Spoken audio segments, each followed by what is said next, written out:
Most memorable, unforgettable, and maybe even worst concerts we've ever been at on this Sonic Obsession.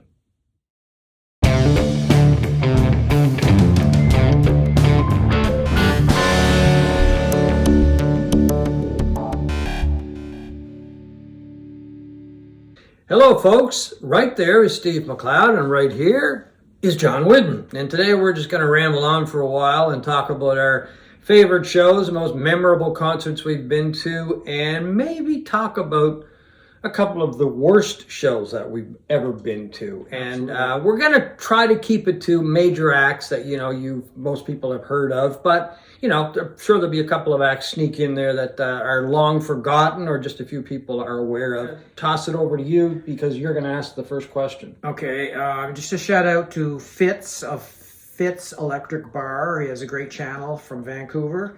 And we got the idea of this. It's a pure lift from Fitz. He was showing ticket stubs and talking about concerts. We have a pile. There's a bunch of ticket stubs right here. We have a pile of stubs from various shows. Okay, well, I'll just throw them out here randomly. We'll show some of them. And this is just to prove that we were actually at these shows. We're not making any of this up. We've seen a lot since the mid-'70s, I guess. And okay, let's go. And then surprisingly, there's not very many that I would like to forget. Or don't have any kind of they're all really good memory. They're all memorable in various ways, some for good reasons, some for bad reasons. But let's start with your earliest major act. Well, the first major act, I guess, and it was really just a major act in Canada for not a very long period of time. It was this big group called Dr. Music, and I saw them in a church basement, I believe it was, in Antigonish at St. Francis Xavier University. And they had a big horn section and 2 or 3 vocalists and backup singers, and it was fantastic. It was one of these shows that had the tickets, didn't pay a lot for them, got very sick, and anyway, we weren't going to go, and then we decided at the last minute, well, we've got the tickets, let's go. Totally blew me away. Unfortunately, Dr. Music didn't really last that long. I think they had a TV show or were on a TV show for a while. So too. And just an extraordinary band live. There was a guy used to live in Nova Scotia, was the lead singer for a while, Doug Mallory, just a really deep, soulful voice. Anyway, that's one of the first shows that just blew me away. And one of the first shows where I was actually sitting down, like a concert. I mean, I've been to a lot of dances and that kind of thing, or April Wine shows and Mash McCann, but those were standing in rinks or whatever. That's the first one I remember going and sitting down in a concert vibe kind of thing. How about you? The earliest one I was at, and I don't have a ticket stub. I wish I had some of the earliest ticket stubs, but I saw Steppenwolf in Ottawa, where I grew up, in February 1970. I was 14 years old. At the height of their popularity. It was the Monster Tour, if you remember the album. Oh, okay, that's when they started going. Yeah, okay. That was like their third album, third or fourth, something like that. A very big, very commercially successful album. At the Ottawa Civic Centre, probably about 10,000 people there, which was pretty much what it held. Very loud. I can to this day remember there was a guy, me and my buddy from high school, I was in grade 9. I was a huge Steppenwolf fan back then. Yes, we all were back in those days, yeah. And I remember some guy with no shirt on got on stage. What, just jumped up? Just jumped up out of the crowd. This is back in the, almost 60s. Yeah. And John Kay gave him the microphone, and oh, really? He was incredibly high. And I remember he had a British accent, and he said, come on, everyone, give yourself a chance and dance. And he started dancing around, and they ushered him away. But it was a very memorable, I couldn't believe, my first big concert, the smell of dope. You could cut the air with a chainsaw, basically. Okay. Well, it's kind of like walking down the street sometimes now. And I was just so blown away by how loud the concert was. I'd never experienced that level of volume. That was my first official one. It was around the same time when we used to go to the Central Canada exhibition every summer. And as part of your entry ticket to the fairgrounds, it had a midway and all of that stuff, they would have grandstand shows, and they were free or part of your admission price to get in. And I also saw Tom Jones. I saw Tom Jones once live. It was around that time. It was probably that summer, maybe. And I couldn't find any evidence of it anywhere online of dates.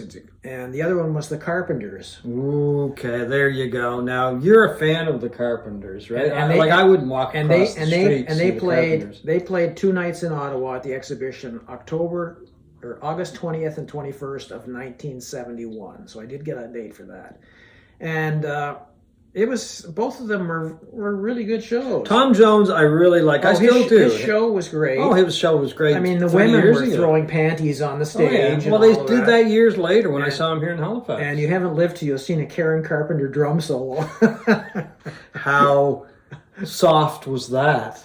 Well, I mean, it was okay. Anyway, you're a Carpenters fan. I wouldn't say I'm a Carpenters fan. Oh, you like the Carpenters. I love her voice. I think she had one of the greatest voices in music. And so it was around that same time. Steppenwolf, the Carpenters. There's quite a mix. Tom Jones. And Robert Charlebois, the Quebec. Oh, he was huge. Yeah. He was very good, and too. He used to wear a bejeweled or sequined Montreal Canadian sweater. Oh, really? On stage. Okay. He was always wearing that. And Okay. that was a good show too. But those are the earliest ones. Yeah, so a couple of the early ones for me would have been, I saw Nazareth here at the Forum. I used to go to everything that was here if I could get tickets. One show that really blew me away, and I have really fond memories of it to this day, it was the Bee Gees. Mm-hmm. And they were just starting their disco era. And I think the album was called Main Course, if I remember correctly. Yeah, that was the one where they started veering in that direction. Yeah, they had huge hits with I Started a Joke and To Love Somebody. And anyway, but they had started to go to wane in popularity. And they were coming back. They had signed with Robert Stigwood, RSO Records as well.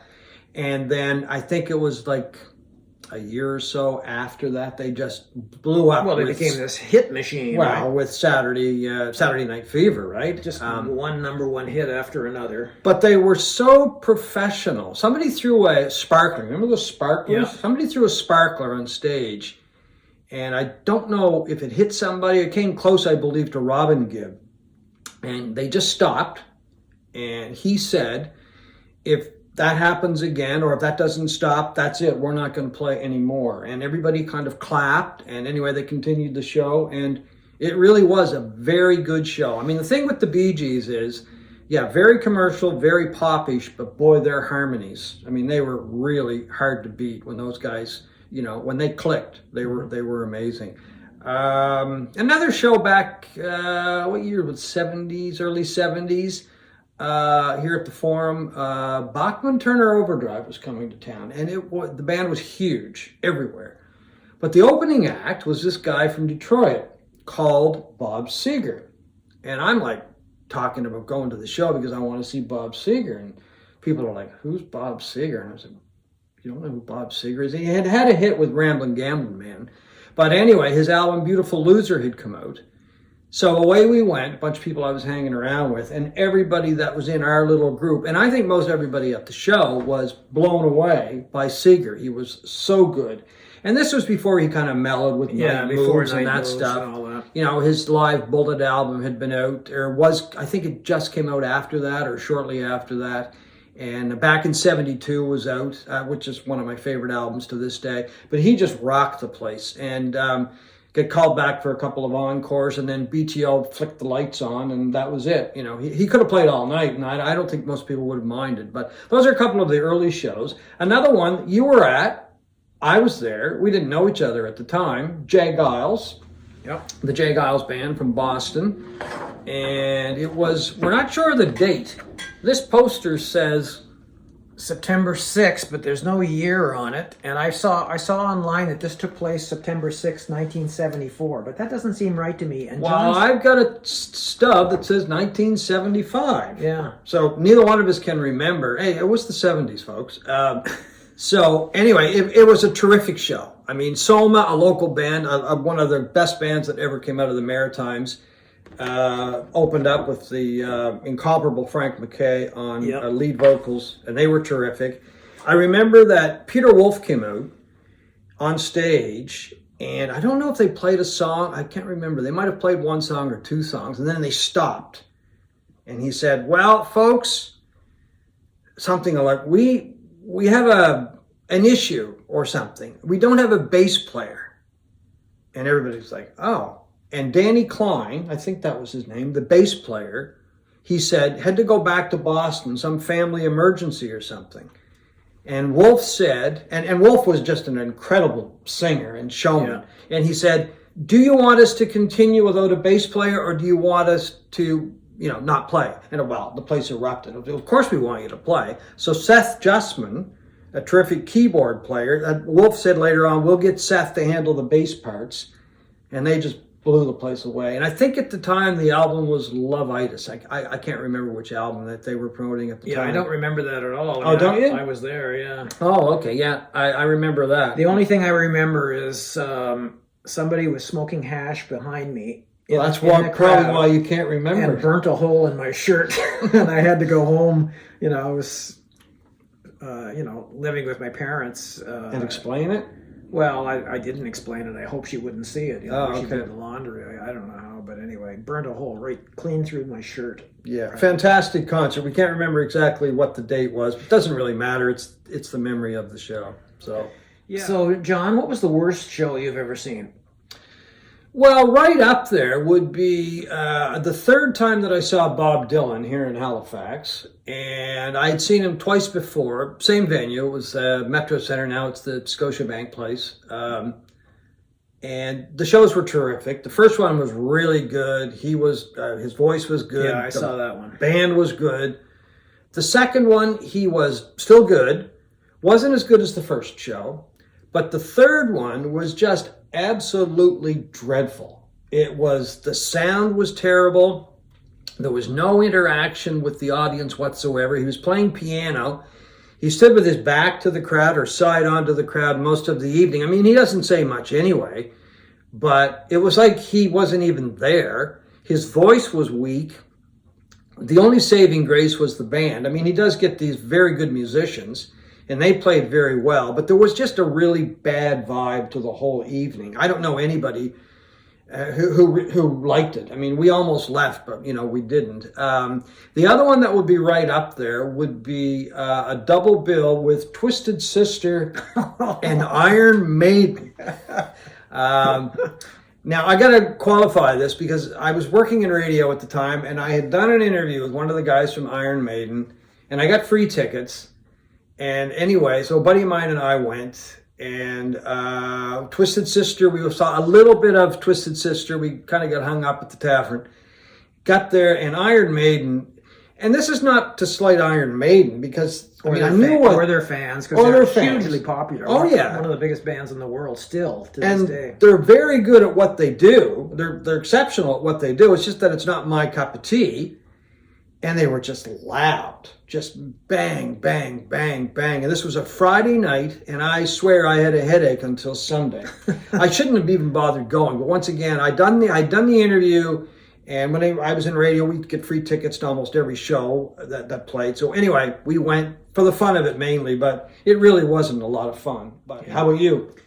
My worst was in 2014. It was at the United Center in Chicago. My wife and I went down to Chicago to see Fleetwood Mac. Now, this was the reunited Fleetwood Mac of 2014. Christine McVie had returned to the band with the classic Nick's Buckingham lineup. And it was just, the sound was so awful in this hockey arena. It was a place you look up and I saw no acoustic baffling, and just, kind of a tin roof in this place, and the sound was dreadful. John McPhee's bass was so loud and booming. It's just real, for a band that prided itself on great sound and production and records, and, Rumors in these albums just sound incredible. Some of the best recorded, rock recordings of all time, and the sound was just so disappointing. And there were two young women directly in front of us who were inebriated beyond belief. Well, that will ruin it too. And they would just get up and they would dance. I don't know what they were hearing. They weren't hearing the same music I was hearing, and they would end up, losing their balance and bumping into us and stuff. Yeah. My wife was ready to strangle them, and it was just you know, to go to that expanse in time, to go to another city and see a band play. And Yeah, that's a lot of money, and then to have a terrible show, yeah. And sound is such an important thing, and a group like Fleetwood Mac, and this day and age, like, what's the problem that you can't have a good sound, right? I mean, I can see it 30, 40 years ago. well, but- acoustically, if the building's not good acoustically, Well, that's true, there's not yeah. much you can do about it. Yeah, well, one of the best shows that we ever saw, when I say we, my wife and I, it's a show she still talks about a lot, and a lot of it had to do with the sound, because it was at the Beacon Theater in New York, and it was Emmylou Harris and Rodney Crowell.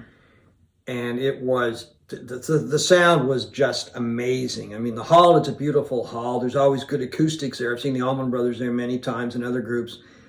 But their singing together was just, I mean, just amazing. The harmonies, or where they sang solo or whatever.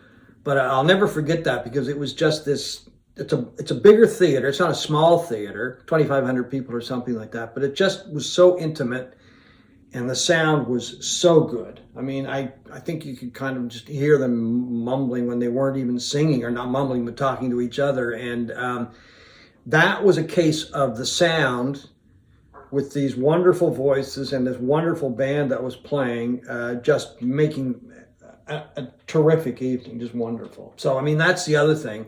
Sound sometimes can just lift a concert up as well. And once again, I mean, Emmylou Harris is one of these people that, you know, she can sing anything and it sounds great. But this was a really good show when it comes to sound. Let's put it that way. The best sounding concert I ever was at, and there's been a few, and they've all been outdoors.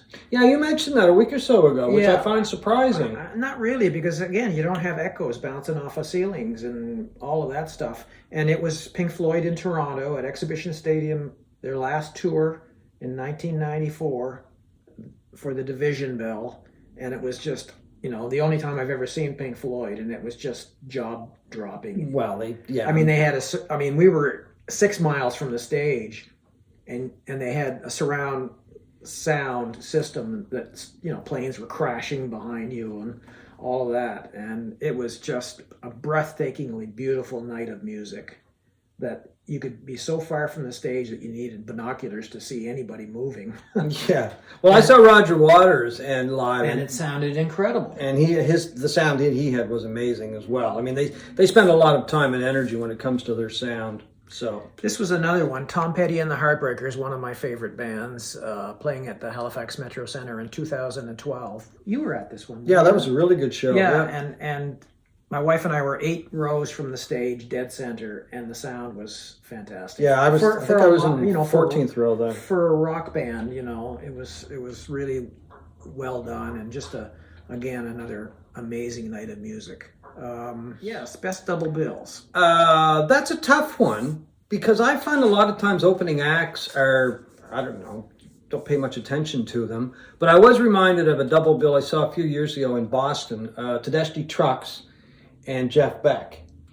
And that was very good. It was phenomenal, actually, because Tedeschi Trucks just kind of, Derek Trucks with his amazing guitar playing, just warmed everybody up to the master of guitar, Mr. Beck, when he came out after they did their set. And it was just the beginning of the Tedeschi Trucks band as well, too. They hadn't been together that long, if I remember correctly.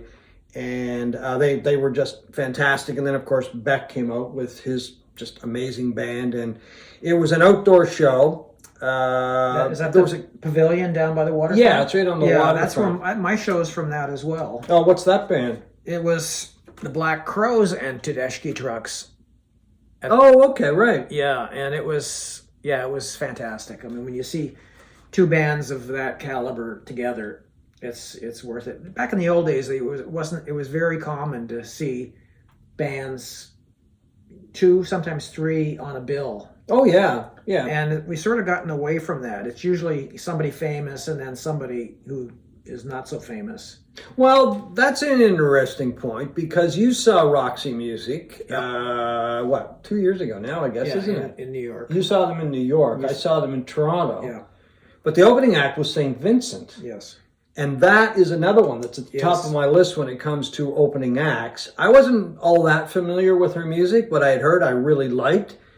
But she put on just an incredible show. I mean, you just couldn't take your eyes off the woman, and the band that she had, and the singers, and her stage presence, and of course her music. Let's not forget the music, of course. That's key to this. But I really got turned on to her music as well, so I started listening to her a lot more. I mean, she's just an incredible artist. Yeah, she is. So she opened up for Roxy Music. And a really good, appropriate twin bill, because they're both kind of art rock. Oh, yeah, exactly. Yeah, it was one of those really perfect nights. Everything just kind of worked together with those two bands. And then Roxy came out. I mean, and Brian Ferry and Roxy Music, I've always had a special place for both, for the band and, of course, for Brian Ferry. But yeah, it was a really good night, except for the two people that were standing beside us. They were a little bit annoying too, but I had a word with them, and anyway, they settled down. But I find that really annoying when you go to a show and people are yakking the whole time. Well, we were at two shows, John and I, in New York City to see. Do I have the ticket stub here? I don't think I do. No, the Allman Brothers. The Allman Brothers during their annual run in New York. Well, that was at the United Palace Theater. Yes. Yeah, not the Beacon. And I think it was the second show we were there. These two guys, we were on the floor and everybody was standing up. Yeah. And these two guys were in front of me the whole show. And they would lean and start talking to each other right in front of my face. And they were talking about work all the time. Like, why do people bother going to a show? Well, that's what I said. And I eventually just got so fed up. We'd spent, a couple $100 for these tickets. Yeah. And I said, do you guys ever shut the fuck up? And they turned around and looked at me. I thought they were going to kill me. Did they shut up? Yeah, they did, but they looked like they wanted to kill me. Well, I mean, yeah, that's just rude. I just don't understand why people spend a lot of money and go to a concert and talk. I just don't get it. Unbelievable. And you got one of the best live bands in the world playing, and you're talking about who got a job doing what or whatever. It just made no sense. Yeah, so a couple of my best shows for the Beacon, when I saw them at the Beacon, was in 2009. They did the 40th anniversary shows at the Beacon Theater. So one night they had they had guests every night, but one night it was incredible. They had Taj Mahal and Levon Helm. That was on what's the date here? That was on March the 9th. And then on March the 12th, which is one of the best shows I ever saw of the Beacon run, it was, as I said, March 12th, but it had Trey Anastasio and Paige McConnell from Fish. And Buddy Guy guested that night too. That was just amazing, watching Trey and Paige play with the bands, because I mean the whole jam band scene. I mean, I'm not a big Fish fan, but I do appreciate their talent as musicians. Mm-hmm. They're incredible. Those were a couple of my most memorable ones from the Beacon runs. Okay, memorable. What would be my most memorable? I'm not saying that's my most memorable. Well, do you have a most memorable? Well, I do, but you go ahead. You talk about a couple of your most memorable. My most memorable was probably in 1990. I was in New Zealand. In my life as a journalist, I was covering the 1990 Commonwealth Games in New Zealand. And a guy from one of the Vancouver newspapers, Terry Bell, and I, we went to a club called the Power Station in Auckland to see the Pogues. Oh, yes, you've told me about this. And that was just the most awe-inspiring exhibition of drinking I have ever seen in my life, both by the crowd and by Shane MacGowan, the frontman for the Pogues, who unfortunately is dead now, but it's not a surprise, really, the way that man used to drink. He came on. How was the music? Well, the music was great. Oh, okay. I mean, they were fantastic. Yeah, I've heard that, yeah. Punk Celtic music, and they were just revved up and going the whole time. But Shane MacGowan came out with a bottle of whiskey or some other brown liquor, unopened, came out, cracked that thing open, and proceeded to drink out of the bottle. And over the course of the show, he drank the entire bottle of whiskey or whatever it was, bourbon, I don't know what it was, and chased it with like 6 to 8 beers. Good Lord. How that man was able to, well, he was slurring to begin with, and he was drunk when he went out there. It was just the most amazing exhibition of... I just find it hard to believe that you could understand what he was saying. You couldn't. Oh, you couldn't? Okay. You couldn't. It was just a slurring mess, right? Oh. But that's Shane, and that... True. And that is the the way he was, and they booted him out of the band. I think a year later because of the drinking. But it was just, I don't know how he was even on his feet. It was such an amazing thing. And at the end of the night, this was a bare bones club. It had cement floors, and they served beer in cans. You drank out of the cans, and everybody was just dropping them on the floor. At the end of the night, as we were filing out, the whole floor was hundreds, maybe a few thousand cans of beer, and the crew came out with a hose and squeegees, hosed down the floor, and they had drains in the floor. God, and that's definitely memorable. Oh, it was memorable. It was quite an exhibition of drinking and good music. Yeah, it was a very memorable night. And one of my earliest ones was to see Alice Cooper in December of 1971 during the Killer tour in Ottawa. I was a massive Alice Cooper fan for, those albums, Love It to Death, Killer, School's Out. School's Out, yeah. And it was just an amazing show. He was hanged at the end. He had the gallows. Oh, that's right. Did he have the snake then? He had the snake. He did Dead Babies, and he's chopping up a doll and throwing pieces into the crowd and stuff.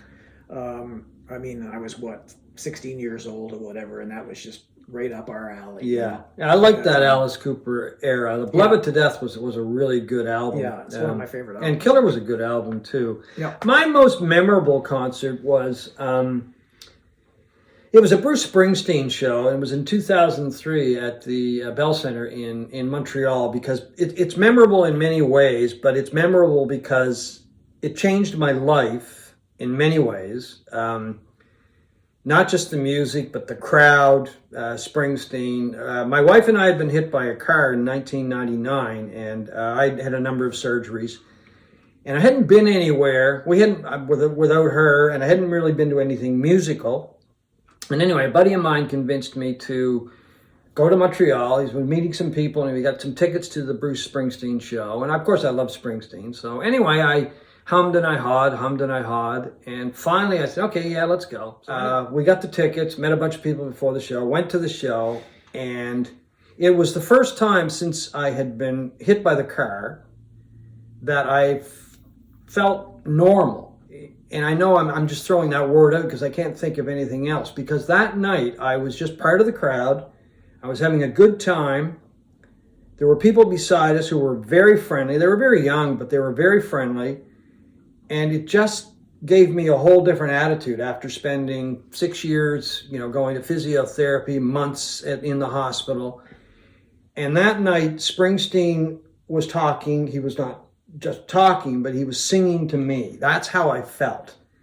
And I walked out of there, and I just had this, my attitude just totally changed. And I was telling my friend that I went with, Craig Kennedy, thanks again, Craig, about this not too long ago. He said, oh, you never told me that. And I said, oh, I thought I did. But that show just made me feel human, alive, and Bruce was talking to me. So a few years later, I read this thing about they were putting together a movie, Springsteen and I, and they wanted people to talk about their memories of Springsteen and what he meant to them. So here's the DVD. This actually was released in the theaters. So I put together a little film with some help from people I used to work with. Thank you, Alan Blackwood and Lindsay McCabe and Brian Murray. We did a short little film, and I shipped it off, hoping that it might make this film. It didn't, but it was fun doing it, and I really enjoyed it. And you can see me. There is a poster in this. If you look real hard, I'm in here somewhere. Because they took everybody that submitted something, they took a picture and they put it on a poster. So that was kind of cool as well. But anyway, that's my most memorable for a lot of different reasons. So I'm going to take this opportunity to say thanks again, Bruce, for everything you did that night, because it made a lasting impression. That's the power of music, isn't it? Well, that's the other thing. And especially the power of live music. Right, and music does, as I found out that night, I found it out many times, but that night, music does have a healing power. It's that simple. So anyway, that's my most memorable show. I guess my favorite show of all time would be Paul McCartney on the Halifax Commons in, when was this? 2009, summer of 2009. You were there with your wife. Well, as well. yeah, Mary and I were there. I think, Beautiful night. yeah. It's the most emotional concert I've ever seen. You talk about the power of music. I mean, Yeah. number one, I never expected a Beatle to ever play in our hometown. No. And to see him with that show that he had, encompassing the entire Beatles career, catalog, and stuff with the Wings as well. I mean, people were crying. Well, it was very emotional because, I mean, it was like, this was music that we'd grown up with. And there he was standing right. I'm going to have to agree with you on that one. That's always at the top of my list because it was perfect. A little chilly later on, but we had a wonderful afternoon. Had a barbecue at our place. And anyway, we all trucked off to the concert and just a wonderful night. And the music was spectacular. The sound was incredible. Yeah.